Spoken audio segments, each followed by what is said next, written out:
अस्सलाम वालेकुम, बिस्मिल्लाहिर्रहमानिर्रहीम। तमाम दुनिया के लोगों को बहुत बहुत मुबारकबाद।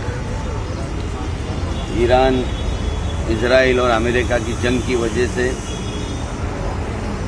दुनिया में बहुत बड़ी मुसीबत तो शुरू ही हो चुकी थी।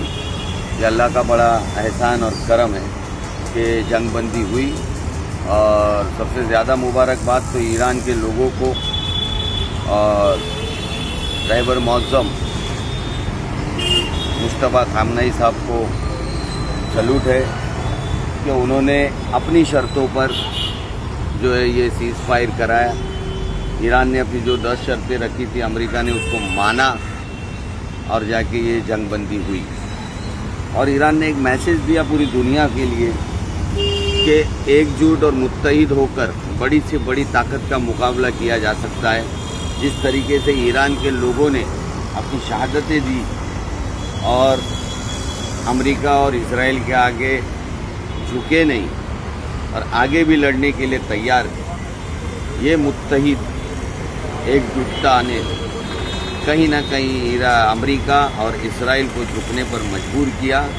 नुकसान तो ईरान का भी काफ़ी हुआ, मगर पहली बार इजराइल को कोई जवाब देने वाला नहीं।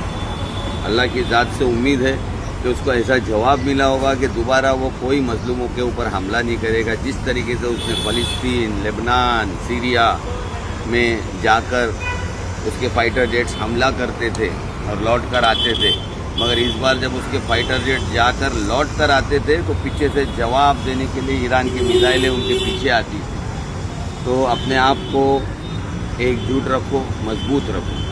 जैसा ही जंगबंदी का ऐलान हुआ, पूरे इंटरनेशनल लेवल पर 17 से 18% डीजल और पेट्रोल के दाम कम हो गए। और साथ ही साथ हमारे भारत देश की सरकार ने जो जंग के दौरान कदम उठाया डिप्लोमेसी का, ईरान को भी बराबर मैनेज किए और अमेरिका और इजराइल के साथ भी कहीं ना कहीं हमारे फॉरेन अफेयर मिनिस्टर जो है उनकी भी दानिशमंदी इसमें दिखती है कि आज हमारे भी संबंध ईरान से भी अच्छे, अमेरिका से भी और इजराइल से।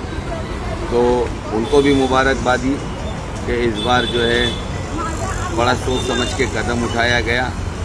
और इस जंग बंदी में जो है काफ़ी लोगों ने इंटरफेयर किया, काफ़ी लोगों का इसके अंदर अहम रोल है, मगर ख़ासकर ईरान की अवाम जिन्होंने अपने मुल्क पर बेवजह हुए इस हमले को मुकाबला किया एकजुट होकर, ये एक दुनिया के तमाम मुल्कों के लिए एक मिसाल है। आपको पता होगा कि हमारे भारत देश में, हिंदुस्तान के अंदर पुराने वक्त में राजा, महाराजा, सुल्तान आपस में लड़ते थे, एकजुट नहीं थे। इसी का फ़ायदा उठाकर ब्रिटिश ने हम पर 150 साल राज किया। तो आज ये एक बहुत बड़ी मिसाल है।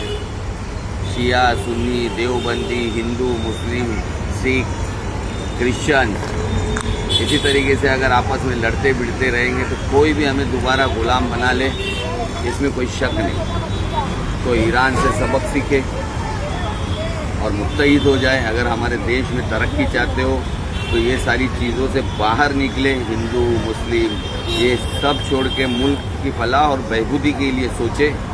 और ये जो मिसाल आज ईरान ने दिया है, इससे बेहतर मिसाल देने की कोशिश करें। सभी को एक बार इस जंग बंदी की मुबारकबाद। और ईरान को फिर से एक बार कि उन्होंने अपनी शर्तों पर जंग बंदी किए, तमाम ईरानियों को मेरे तरफ से जो है बहुत बहुत मुबारकबाद। और जो उनके शहादत हुई, अल्लाह उन सबको जन्नत नसीब करे और उनके घर वालों को सब्र जमील अता करे। और आने वाले दिनों में हिंदुस्तान नहीं, पूरी दुनिया में शांति रहे, यही उम्मीद करता हूँ। जय हिंद, जय महाराष्ट्र, अल्लाह हाफिज़।